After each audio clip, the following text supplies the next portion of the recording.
Sepertinya perang di Ukraina akan menjadi semakin panjang, jauh dari perkiraan banyak pengamat yang mengatakan Ukraina merugi karena semua senjata yang dikirim pihak barat adalah berupa pinjaman atau hutang. Karena itu, perang harus dihentikan. Dengan Ukraina mengaku kalah dan Rusia mendapatkan 5 wilayah Ukraina atau seluas 20% wilayah Ukraina lepas ke Rusia. Bayangkan, dari perhitungan analisa keuangan, bunga dari pinjaman ke Ukraina selama 10 bulan berperang adalah $20 billion alias anggaran yang telah diturunkan pihak barat lebih dari $500 billion.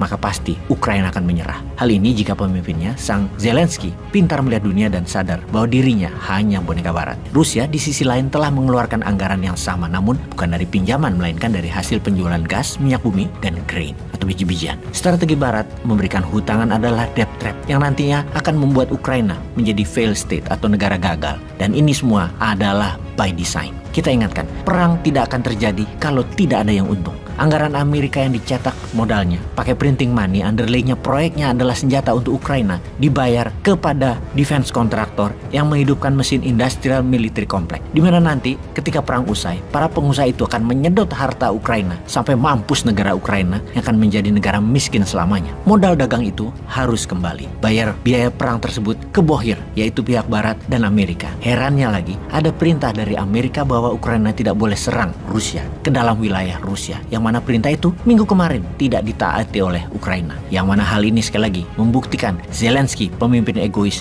yang tidak peduli pada rakyatnya. Ukraina melancarkan serangan udara menarget 2 pangkalan militer di wilayah Rusia menggunakan pesawat tak berawak atau drone pada minggu lalu yang menyebabkan Rusia membalas serangan itu ke banyak infrastruktur kelistrikan di Ukraina. Saling serang tersebut mengakibatkan eskalasi pertempuran di berbagai wilayah meningkat. Rusia yang geram dengan jembatan yang dibom pihak Ukraina tambah marah dengan 4 serangan udara masuk ke wilayah Rusia, di mana serangan dari pihak Ukraina juga bisa dikatakan menjadi yang paling berani sejak negaranya diinvasi Rusia 10 bulan lalu. Karena bukan menyerang wilayah Ukraina yang dikuasai oleh Rusia, namun masuk jauh ke dalam wilayah Rusia. Pihak Ukraina menggunakan drone era Uni Soviet yang menarget pangkalan militer di Ryazan dan Engels sekitar 483 km dari perbatasan Ukraina, merusak bandara militer dan merusak 2 pesawat tempur. Lapangan terbang pangkalan Engels di dekat sungai Volga selatan Rusia adalah pangkalan yang menjadi rumah bagi pesawat pembom jarak jauh Rusia yang mampu membawa hulu ledak nuklir. Sejumlah pesawat Tupolev 160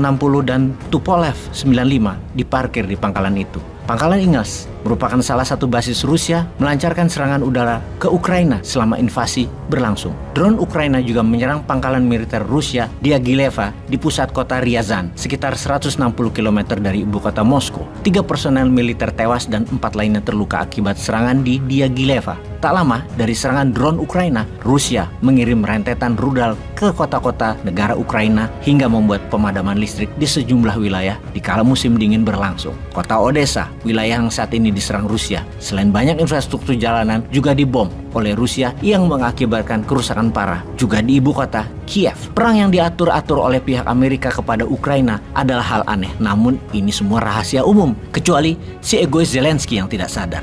Karena bisa diartikan bahwa perang ini memang dipelihara oleh pihak NATO, khususnya Amerika, dipelihara agar lama, agar bisa jadi mesin uang bagi industri militer Amerika. Jadi ada alasan untuk kendali dolar Amerika. Kebetulan Zelensky-nya seorang narsistik grandios. Oh, ada hal penting yang harus kita pertimbangkan, yaitu kita melihat perang ini masih lama, itu pertama. Yang pasti akan menjadi mesin profit bagi Amerika.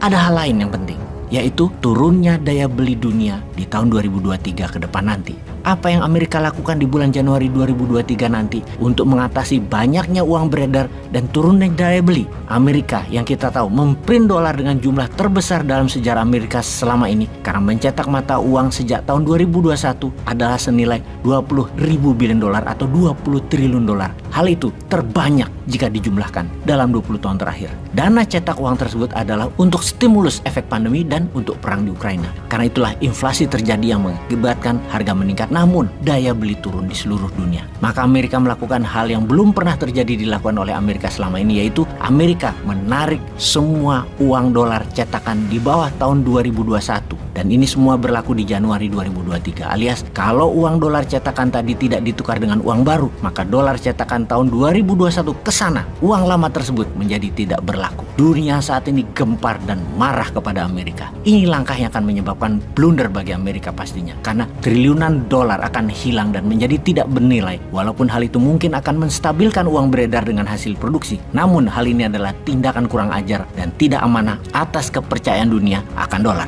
Maka sahabat, kesimpulan yang kita dapati adalah perang Ukraina masih harus panjang agar uang cetakan Amerika yang dicetak sejak tahun 2021 sejumlah lebih dari 20 triliun dolar punya underlying proyeknya, yaitu peralatan perang. Kedua, nilai dolar akan menjadi tidak menentu, bisa naik karena demand besar atau rush, dan mungkin akan membawa dolar terhadap rupiah ke arah 18.000 rupiah per dolar. Kemudian, ikatan kuat petro yuan sebagai pengganti dolar dalam mata uang transaksi pada dunia perminyakan akan buat demand terhadap dolar menurun. Devisa Indonesia bisa amburadul jadinya. Sudah dolar mahal, namun kebutuhan buat transaksi antar negara berkurang. Tahun 2023 bisa menjadi tahun kegelapan ekonomi bagaikan tahun kegelapan pandemi di tahun 2020 kemarin. Semua ini adalah man-made disaster, petaka ciptaan manusia sendiri. Bagi Indonesia, kalau kita punya visi kelas dunia dan pemimpin kelas dunia, inilah masa Indonesia menyalip di tikungan untuk menjadi pemain dunia. Bisa nggak maininnya?